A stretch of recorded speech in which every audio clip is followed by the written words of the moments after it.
Welcome back to the channel, everyone. I hope you're having a great day. Today we are actually going to be doing a how-to video on how to make really easy ballistics gel. And I thought I'd just share what I've learned with all you guys. And if you want to do this as like a little science experiment, that's awesome. But I just want to show you, walk you through this really simple process of making homemade ballistics gel for whatever you want to use it for. I'm not going to ask questions.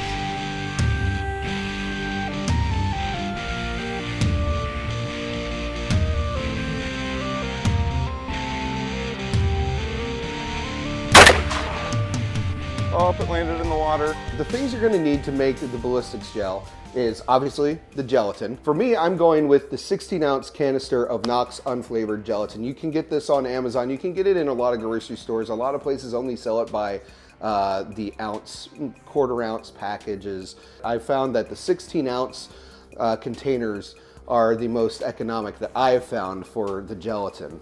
Next, you're gonna want a mold.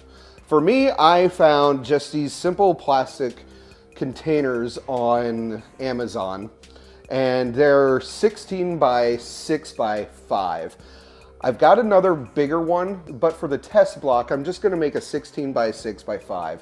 I've lined it with a little bit of foil. That's not to waterproof it or anything. That's just to make it a little easier to get the gel out of the mold after it's set. Next, you're gonna need a really big stock pot for making the gelatin in.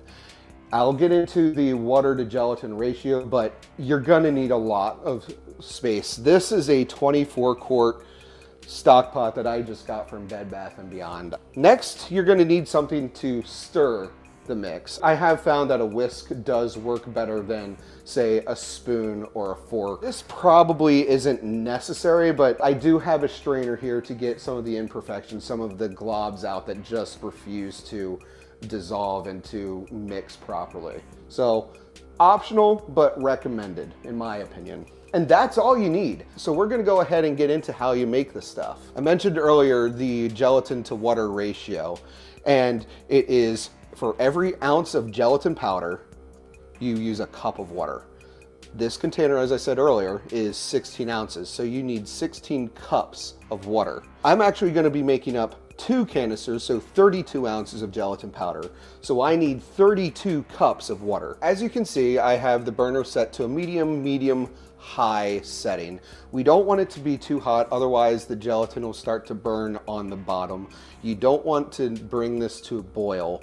And I have found that a nice 5 to 7 range on the burner is just fine. What we're gonna go ahead and start doing is stirring. It's gonna be a little bit of a vigorous stir because I like to get a little bit of a whirlpool going, and we're gonna slowly start dumping in the powder and get this as evenly spread in the pot as you're stirring the water as possible, because if you let it all in at once, it's gonna get clumpy, it gets lumpy, it's difficult to dissolve, and then you have a bigger mess and you have to work at it longer. That said, if it gets lumpy, it will dissolve over time. It just takes a little more time. Okay, that's the first one done. So we're halfway there. Now, before we go ahead and add the second container, we're just gonna get this stirred up a little bit. I think you can see in here, it's got a little bit of a foam on top. That will dissolve and go away over a little bit of time. Honestly, that's looking pretty good, other than the froth on top, but again, that will dissolve. And, you know, I think we're gonna let this sit, let that calm down a little bit, and we'll be back to add the second container. All right, and that's the second one.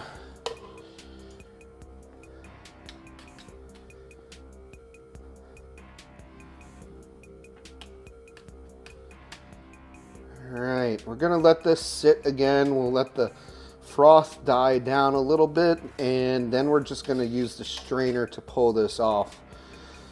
This may not look like it because it's froth, but that is 100% hot. That is actually gelatin right there. It's a glob, so we're gonna see if we can get that to dissolve a little bit. All right, we got it all mixed up. We got the top froth layer off for the most part. We're gonna go take this out to my garage, put it in the refrigerator out there, let it cool down a little bit. We don't want to let it out there for too long, but this is pretty hot. Once that's done, we'll put it into the mold. In a way, this is actually a crucial step. Do not get started on this kind of project unless you know you have the space to cool this stuff, to let it set in the next phase.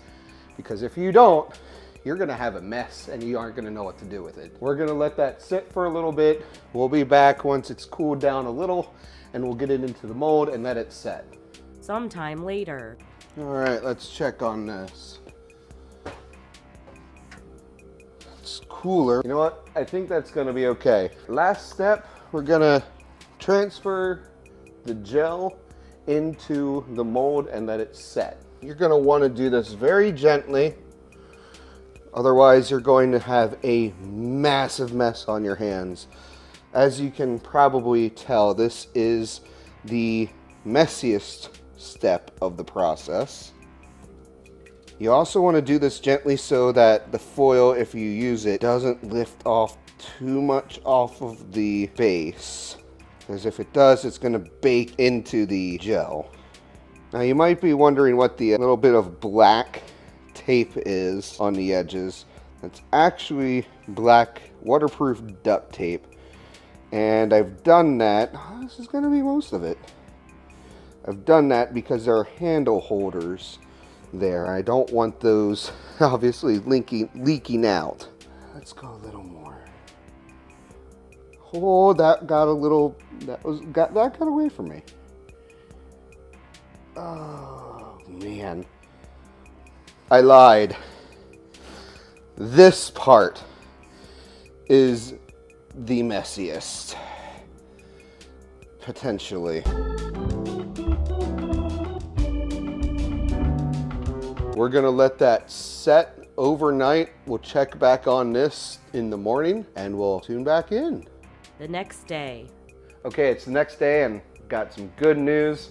I already pulled it out of the mold. Here it is. A more or less 16 by 6 by 5 gelatin block. And I am not gonna handle this very long. And I also really don't wanna drop it. Okay, we're gonna give it a nice close up here. You can see it actually turned out pretty good. It is translucent. We will be able to see the bullets that we shoot into this, the rounds that shoot into this pretty easily. The only thing that I had a problem with was just a little bit of foam there on the top. Otherwise, this turned out far better than I could have hoped. We're gonna have a lot of fun with this thing and this ability to make our own ballistics gel. We'll be getting some proper ballistics gel on the... Do you mind? I know you've been open. I'm gonna try and get a hold of some real ballistic dummy labs.